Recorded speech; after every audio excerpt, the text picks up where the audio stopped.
नमस्ते बच्चों, कैसे हैं आप लोग। ज्योग्राफी की क्लासेस चल रही हैं, क्लास 9th की पहले अध्याय को लेके चल रहे हैं हम, जिसमें आज हम उसी क्रम में देखेंगे पार्ट 4 को। तो पहला अध्याय ज्योग्राफी का, और इसमें जो टॉपिक को आज हम देखेंगे वह है अक्षांश, देशांतर तथा समय की गणना को देखेंगे। आपके पहले अध्याय में एक प्रश्न दिया गया है कि अरुणाचल प्रदेश और गुजरात के समय में 2 घंटे का अंतर क्यों है, जबकि स्थानीय समय अनुसार घड़ियां दोनों स्थानों पर सही समय को दर्शाती हैं।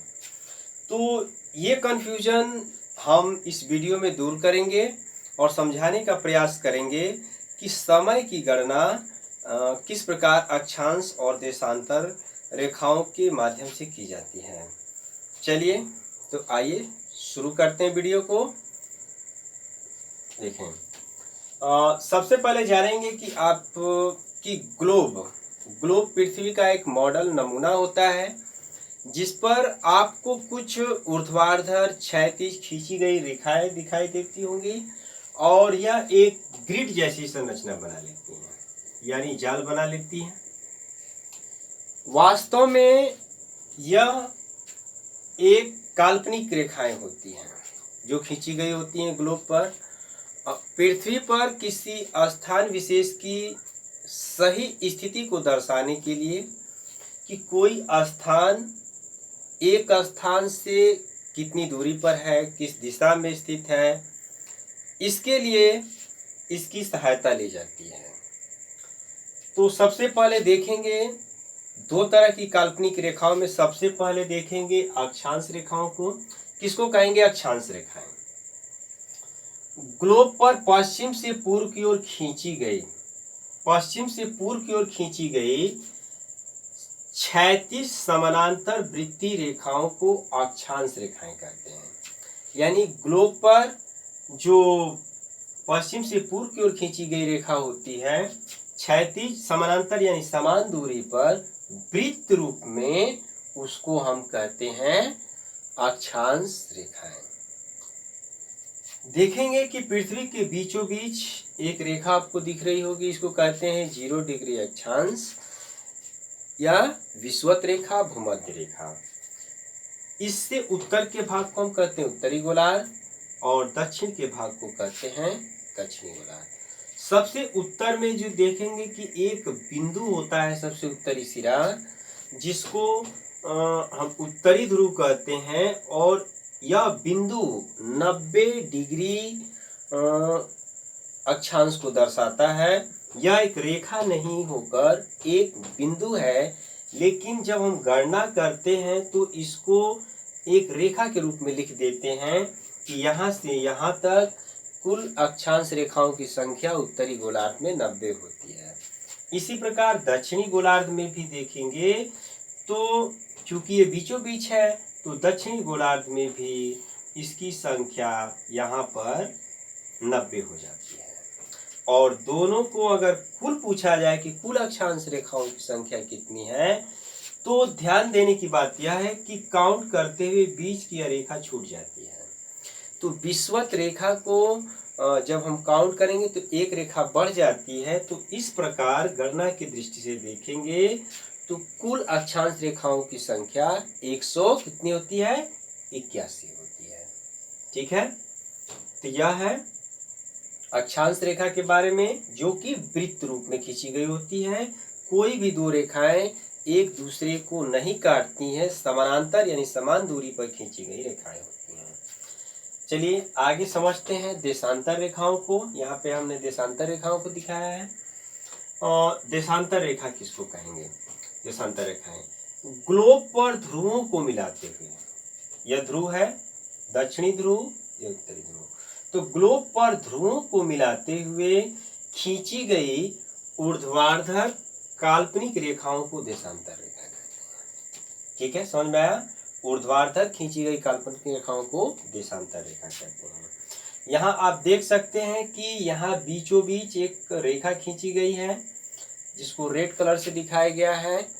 यहाँ से हम पृथ्वी को दो भाग में कैसे बांटते हैं, जैसे यहाँ पर बीचों बीच जो रेखा खींची गई है इसको हम मान लेते हैं 0 डिग्री देशांतर, और यह इंग्लैंड की राजकीय वेधशाला से गुजरती है।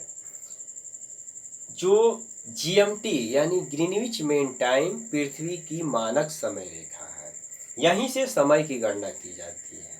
यहाँ से पूर्व की ओर पूर्वी गोलार्ध होता है और पश्चिम की ओर पश्चिमी गोलार्ध होता है। पहला वाला वीडियो अगर आप देखे होंगे तो उसमें भी हम इसकी चर्चा थोड़ी सी किए थे। तो पूर्व की तरफ पूर्वी गोलार्ध होता है, लेकिन कहाँ तक होता है, तो एक वृत्त का मान हम बताए थे पहले वाले वीडियो में कि 360 डिग्री होता है, और एक एक डिग्री की दूरी पर एक एक रेखाएं खींची गई हैं। तो इस प्रकार कुल देशांतर रेखाओं की संख्या देखेंगे तो 300 कितनी होती है, 360 होती है।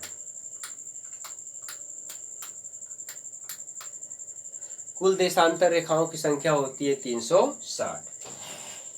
तो अगर इसको आधा किया जाए, पूर्वी गोलार्ध पश्चिमी गोलार्ध, तो 360 का आधा करेंगे पूर्व की तरफ तो हम जाएंगे 180 तक।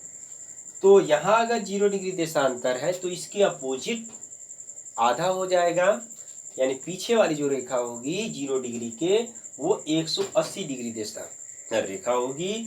और ध्यान देंगे कि इस रेखा को अंतर्राष्ट्रीय तिथि रेखा कहा जाता है। अंतर्राष्ट्रीय तिथि रेखा क्यों कहा जाता है, क्योंकि इस रेखा को पार करने पर एक दिन का समय घट या बढ़ जाता है। कैसे घट या बढ़ जाता है, इस वीडियो में इसी चीज को हमको समझना है। यहाँ तक समझ में आया? चलिए, तो कुल देशांतर रेखाओं की संख्या 360 होती है। 0 से 180 डिग्री तक के भाग को, पूर्व वाले भाग को हम पूर्वी गोलार्ध कहते हैं और पश्चिम वाले भाग को हम पश्चिमी गोलार्ध कहते हैं। देखेंगे कि सूर्योदय पूर्व में होता है। समय को समझते हैं। सूर्योदय पूर्व में होता है। पृथ्वी के गोलाई के चलते सूर्य का प्रकाश सभी स्थानों पर एक बराबर नहीं पड़ता है, अर्थात किसी स्थान पर सूर्योदय होता है तो कहीं दोपहर का समय होता है, कहीं शाम का समय होता है, तो कहीं मध्य रात्रि भी होती है। इसमें देखेंगे कि पृथ्वी हमारी जो है पश्चिम से पूर्व की ओर घूमती है। तो जब पश्चिम से पूर्व की ओर पृथ्वी हमारी घूमती है तो 24 घंटे में बारी बारी से 360 जो देशांतर रेखाएं हैं सूर्य के सामने से होकर गुजर जाती हैं।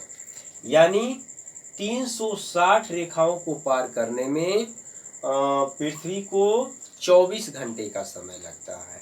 तो यहाँ समय को थोड़ा समझते हैं। यहाँ पे इसको मिटा देते हैं, फिर यहाँ बताते हैं।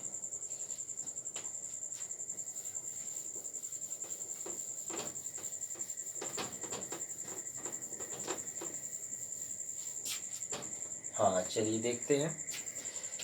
तो 360 रेखाएं 24 घंटे में पार कर लेती है। यानी पृथ्वी जो है 1 डिग्री घूमने में 4 मिनट का समय लेती है। 1 डिग्री घूमने में 4 मिनट का समय लेती है। तो 15 डिग्री घूमने में कितना समय लेगी?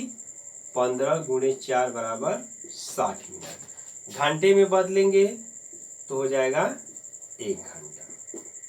यानी 1 घंटे में हमारी पृथ्वी 15 रेखाओं को पार कर जाती है। अब यहाँ देखेंगे कि 360 डिग्री घूमने में, यानी 360 रेखाएं पार होने में कितना समय लगेगा। तो यहाँ देखेंगे 1440 मिनट, और इसको घंटे में बदलेंगे, यह हो जाएगा 24 घंटे। यानी 24 घंटे में हमारी पृथ्वी 360 डिग्री घूम जाती है, रेखाओं को पार कर जाती है। ठीक है, तो यहीं से आपको समय को समझते हुए चलना है। इसमें थोड़ा सा हम चेंज करते हैं इस फिगर में, फिर उसके बाद हम बताते हैं समय की गणना को। चलिए देखते हैं, ध्यान देंगे, थोड़ा सा ध्यान देंगे, बिल्कुल अच्छे से समझ में आ जाएगा।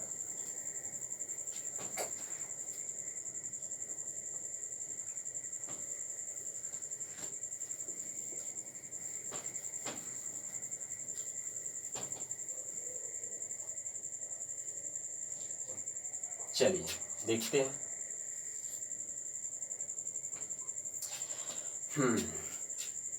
मान लीजिए ये उत्तरी ध्रुव है, ये दक्षिणी ध्रुव है, ठीक है, ये तो पता ही है। इस वाली रेखा को हम 0 डिग्री देशांतर मान लेते हैं। यह वाली जो रेखा है 0 डिग्री देशांतर है, तो इसके अपोजिट ये वाली रेखा हो जाएगी 180 डिग्री देशांतर वाली रेखा हो जाएगी। अगर हम इसको यहां से ऐसे खींच दें, ये कौन सी रेखा हो जाएगी बीचों बीच? 90 डिग्री देशांतर रेखा हो जाएगी। ठीक है, यहां तक समझ में आया? यह 0 डिग्री देशांतर, यह 90 डिग्री देशांतर और यह 180 डिग्री देशांतर। मान लीजिए यहां सुबह के 6 बजते हैं। अगर कहा जाए कि 180 डिग्री देशांतर यानी अंतर्राष्ट्रीय तिथि रेखा पर सुबह के 6 बज रहे हैं, तब ये हम कहाँ हैं? पूर्वी गोलार्ध में हैं, राइट? हम हैं पूर्वी गोलार्ध में, 0 डिग्री देशांतर से पूर्व की ओर 180 पूर्वी गोलार्ध। तो ध्यान देंगे कि पूर्व की ओर समय आगे होता है, क्योंकि सूर्योदय आगे से निकलता है और फिर बारी बारी से रेखाएं एक एक रेखा सूर्य को पार करते हुए निकलती है। तो आगे वाली रेखा पर समय आगे और पीछे वाली रेखाओं पर समय धीरे धीरे पीछे होता है, लेकिन जैसे ही ये वाली रेखा सूर्य के सामने आ जाएगी वो समय कवर करती जाएगी। कैसे? देखो, अगर यहाँ पर सुबह के 6 बजे हैं तो 90 डिग्री देशांतर पर क्या समय होगा? देखें कितनी रेखाओं का अंतर है? 90 गुणे 4, 9 चौके 36, 360। तो 360 मिनट का अंतर है। घंटे में बदल लीजिए, 6 के 36, 6 घंटे, यानी 6 घंटे का अंतर है। यदि यहाँ पर सुबह के 6 बजे हैं तो यहाँ पर समय पीछे ही जाएगा, क्योंकि बाद में ये रेखाएं यहाँ पर आएंगी सूर्य के सामने। इस रेखा को यहाँ तक आने में 6 घंटे का समय लगेगा, यानी सूर्य का प्रकाश यहाँ कब चमकेगा? 6 घंटे बाद चमकेगा। तो यहाँ से समय यहाँ पर 6 घंटे क्या होगा? पीछे होगा। तो पीछे होगा का मतलब, यदि सुबह के 6 बजे हैं तो ध्यान देंगे, सुबह के 6 बजे तो 6 घंटे पीछे का मतलब यह होगा कि 5 बजे की सुबह, फिर 4 बजे की सुबह, फिर 3 बजे की सुबह, फिर 2 बजे की सुबह, 1 बजे की रात और 12 बजे की रात। तो यानी 6 घंटा पीछे जाएंगे तो यहाँ समय हो जाएगा 12, वो भी कब के? रात के 12 हो जाएगा। यहाँ तक समझ में आया? अगर यहाँ रात के 12 हो जाते हैं तो फिर बताइए कि इस रेखा पर क्या समय होगा? अगर यहाँ पर रात के 12 हो जाते हैं, यहाँ से यहाँ का अंतर 90 रेखाओं का है, यानी 90 डिग्री का है, तो 6 घंटे समय पीछे, तो यहाँ से यहाँ 6 घंटे पीछे हो जाएगा। तो यानी यहाँ रात के 12 बजे है तो 6 घंटे पीछे जाएंगे तो क्या समय होगा? शाम के, देखेंगे कि शाम के 6 बज जाएंगे, शाम के 6 बज जाएंगे। फिर ये हम पूर्वी गोलार्ध से अब जाएंगे पश्चिमी गोलार्ध में, क्योंकि पूर्वी गोलार्ध था। पश्चिमी गोलार्ध में अगर हम जाते हैं तो यहाँ से पश्चिमी गोलार्ध में अगर आ गए हम, मान लीजिए 90 डिग्री पश्चिमी गोलार्ध में आ गए, ये पूर्वी गोलार्ध में थे, 90 डिग्री पश्चिमी गोलार्ध में अगर आ जाते हैं घूम के, तो यहाँ शाम के 6 बजे हैं तो 90 रेखाओं का अंतर यहाँ भी है। तो यहाँ से 90 रेखाएं यानी 90 डिग्री समय पीछे जो जाएगा, तो शाम के 6 बजे हैं तो बताइए यहाँ 6 घंटे पीछे क्या समय होगा? 6 घंटे पीछे समय क्या होगा? तो शाम के 6 बजे हैं तो यहाँ पे 90 डिग्री पश्चिमी गोलार्ध में दोपहर के 12 बजेंगे। ध्यान देंगे, यहाँ दोपहर के 12 बजेंगे। इसी प्रकार फिर इधर अगर आएंगे हम इस रेखा पर, फिर पश्चिमी गोलार्ध में होते हुए अगर पश्चिम की तरफ आएंगे, यानी हमारा सूर्य स्थिर है, पृथ्वी हमारी घूम रही है। समझना है सिर्फ कि पृथ्वी हमारी घूम रही है, रेखा को पार कर रही है और समय कैसे पीछे जा रहा है। अब यहाँ पे अगर हम फिर आ जाते हैं 180 डिग्री देशांतर अंतर्राष्ट्रीय तिथि रेखा पर, तो यहाँ दोपहर के 12 बज रहे थे, तो 6 घंटे पीछे और जाएंगे तो क्या होगा, वहीं आ गए, सुबह के 6 बज जाएंगे। लेकिन ध्यान देंगे कि एक दिन समय पीछे चला जाएगा। ये पूर्वी गोलार्ध है, पूर्वी गोलार्ध में यहाँ पर सुबह के 6 बजे हैं, तो मान लीजिए सोमवार के सुबह के 6 बजे हैं, सोमवार की सुबह के 6 बजे हैं, तो यहाँ पर हम घूमते हुए आए 6-6 घंटे करके, तो यहाँ तक आके 24 घंटे पीछे आ गए। यानी 24 घंटे पीछे आने का मतलब एक दिन हम पीछे चले गए, और एक दिन पीछे जाने का मतलब यह हुआ कि यहाँ पर यदि सोमवार के सुबह के 6 बजे हैं, तो फिर अंतर्राष्ट्रीय तिथि रेखा को जैसे पार करके हम जाएंगे, वहां पर समय कितना हो जाएगा, सुबह के 6 तो बजेंगे, लेकिन रेखा के उस बगल आप देखेंगे तो समय हो जाएगा और दिन हो जाएगा रविवार, रविवार के 6 बजेंगे। इस प्रकार समय की गणना हम करते, समय का अंतर पूछा जाता है कि इस देशांतर रेखा पर यह समय हो रहा है, तो इस देशांतर रेखा पर क्या समय होगा। चलिए, जो पहला हम प्रश्न किए थे उसको थोड़ा बता देते हैं, क्या है, बता दे इसको। चलिए, जैसे अरुणाचल और गुजरात के समय में देखिए, यहाँ मान लीजिए अरुणाचल प्रदेश है, तो यहाँ पे आप जानते हैं भारत का देशांतरी विस्तार 97.25 देशांतर है, और यहाँ पे 68.7, लगभग 30 रेखाओं का अंतर है। कितनी रेखाओं का अंतर है, 30 देशांतर रेखाओं का अंतर है। यह पूर्व है, यह पूर्व की देशांतर रेखा है तो यह भी पूर्व की, लेकिन यहां से यह रेखा क्या है, पीछे की तरफ है, जैसे समय पीछे जा रहा था। तो यहां पर देखेंगे कि यदि सुबह के 4 बजे, सुबह के क्या बजे हैं, 4, अगर इस देशांतर पे सुबह के 4 बज गए हैं, तो यहाँ का समय चूंकि 30 रेखाओं का अंतर है, 30 रेखाओं से पीछे समय जाएगा।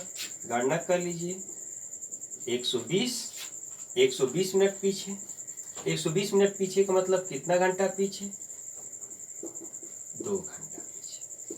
समझ में आया, 2 घंटे पीछे। कैसे हो गए कि यहाँ पर समय हो रहा था आपका सुबह के अगर 4 बज रहे थे, तो 2 घंटे पीछे, यानी यहाँ क्या होगा, रात के 2 बजेंगे।